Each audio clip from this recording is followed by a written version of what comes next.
Everybody likes sitting close this morning, don't you? Don't mind being a little crowded. Okay, as always, how many of y'all are here for the first time? Okay, how many first time have you ever been in the nursery? Okay. Well, we want to welcome everybody. Everybody know Bruce Deuley? I'm sure you probably will know his voice when he starts talking, but one of the good people in the world of organics, in the world of environmental affairs. If you don't listen to him on Saturday afternoons on KTSA, you need to make it a point to do so. Very interesting, 5 until 7 in the afternoons. And thank you for coming this morning. Well, thank you. Oh my gosh, we're going to get it from 2 directions this morning. Yeah, we'll get cracked because Jason's here. There we go. Oh, the topic this morning is compost tea, and Bruce is one of the authorities on compost tea. He's worked with Dr. Lane Ingham, who is sort of the world guru on compost tea. And Roberta and I have had the pleasure of attending her seminars as well. So I think what we'll do this morning is just kind of throw it back and forth. I want to talk a little bit about what compost tea is, how compost tea is made, how compost tea is used. Maybe next time we do this, we'll have a microscope set up with a big TV screen, which is what we wanted to do. So as you can see cute little guys like this, this is what we look at through our microscope every week when we make compost tea, and then check it before we start selling it. But in a nutshell, and jump in anytime you want to. Just listen, I want to mention that we show these microscope pictures, and I have a microscope, and but you can make perfectly good teas at home for the most part, and you don't have to have $1,000 worth of equipment. Matter of fact, you can make it for $30. And did you bring a tea bucket? I have to look in the car and see. I did bring a bunch of books and everything. Okay, we'll get some we'll get that in a few minutes. Something. There are a number of misconceptions about compost tea, so wanted to start out just a minute telling you exactly what compost tea is, and in effect what it's used for and why it's important that you use it. Compost tea is a brewed material. It is not the same as compost leachate. If you just put compost in a bucket, put water in it, let it sit for a while, and then pour the liquid off, that's what some people think of as compost tea, but that's not really what we're talking about here. That would be what we would call compost leachate, which is literally just the different things that have leached out of the compost. Those things will have basically 2 kinds of material in them. They will have a mineral material in there, probably a little bit of what we might call fertilizer type things, nitrates, phosphates, things like that. But the most important thing is the life that is in there. And this microbial life takes on a lot of different forms. It may be bacterial, it may be fungal, it may involve what we call protozoans, it may contain things like beneficial nematodes, but the life that is in there is what we are going to take and enhance, so to speak, to make compost tea. Actually, we won't use the full name every time, but when we speak of compost tea, we're actually talking about something called actively aerated compost tea. And the idea behind making this AACT, if you will, is to first of all break loose or leach out. We actually do it through the action of air bubbles and things like that. Break loose from the compost the kinds of things that we want to have in the tea, the bacteria, the fungi, and the other things we were talking about, and then treat them in such a way that they can multiply themselves many times over. There's a real orgy going on in that bubbling water, inside of your tea brewer.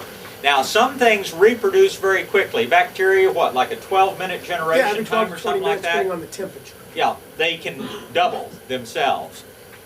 I think that's what we would call a geometric progression. If you think rabbits multiply quickly, they got nothing on bacteria. Fungi are much slower to reproduce themselves. In fact, the generation time in fungal things can vary from, a lot of hours to a lot of days. Nematodes is even longer. Protozoans, it may be very short, it may be very long. But in the tea brewing process, we're basically doing 3 things. We are breaking the microbes loose from the compost. we are putting materials in the liquid broth, so to speak, that will stimulate their growth and reproduction. And then we're bubbling a lot of oxygen through it to make sure that they have everything they need to stay alive and to reproduce. When we are growing microbes, so to speak, with lots of oxygen, we refer to this as an aerobic process.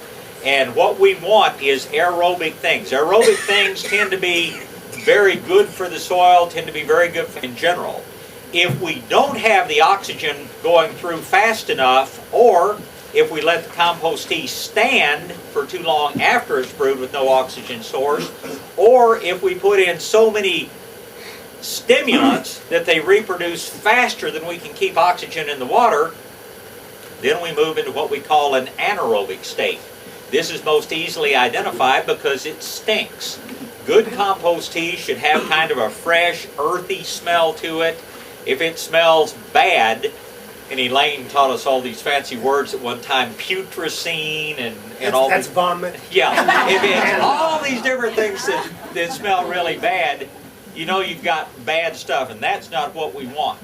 Most all of the aerobic microbes are good things to have and pose no threat to you whatsoever. Anaerobic bacteria in particular may be facultative, which means they may or may not, or they can live both aerobic and anaerobic, or they may be true anaerobic bacteria. This includes fun little things like botulism and the bad form of E. coli, yeah, and bad things. So we always want to have lots of good air movement. We don't want to overdo it with the stimulants that we put in there. And when you get compost tea, whether you make it yourself or whether you're out, buying it from somebody that's brewing it, use it quickly. We normally figure that we would like to see you put that compost tea out within about 2 hours of the time that you get it. Now, the guy that drives says, I spent me 3 hours driving up here to get it. Get one of those little aerated minnow buckets, or something like that. The little pumps are $7 at Walmart, and it really will help you. They're battery operated. We use them to take for fish bait. Yeah. Works very well. And you just put a tube and an air stone down in your jar or in your bucket, whatever. Barring that, you can use sort of a low-tech method to try to keep some oxygen in there. You do this a lot. Now, if you're driving on Sunset Road, just drive back the car. This stuff will stay aerated for as long as you want to keep it going out there. Supercharged. Let me bring up a couple of things. I just happened to get Howard Garrett is a guy that most of you I know through Bob, if you don't know him. He did get his, once a year he puts out all of his formula book. It's out now. But don't do what he said. The one thing he hasn't changed is he's filling the bucket with 3/4 full of manure. He's putting water in and letting it sit 14 days, and he's telling you that that's the healthiest way to do this. We'll get it corrected, I promise. He just doesn't know it's in there. I had a woman call me, my oldest books, before I went to any of this, had the same kind of thing, because that's what we were told. And indeed, you're making a leachate, but if you let it sit 14 days, what Elaine says is if you go long enough, it may get aerobic again. But in between, you go very anaerobic, and you really make a mess for yourself. And it'd be a good weed killer. Oh, yeah. It really, seriously, will kill a lot of stuff that you put it on. And it's kind of like some of the old-fashioned chemical insecticides. I'm never sure whether they really killed the insects or whether the insects committed suicide because it smells so bad. But, yeah, you do not want anaerobic tea. You want lots and lots and lots of oxygen. In a little 5-gallon bucket, you want a pound or pound and a half of good composted material. You're not trying to knock everybody out of that compost. It is an inoculant. It is not, when they think about putting 3/4 manure, they're trying to get all the bugs from there. All you want is the inoculant in there, then you want to feed them and aerate them at the right temperatures, and you will get your bugs. You'll get multiplications of bugs. You don't have to have that much material. That was one thing that's changed a lot.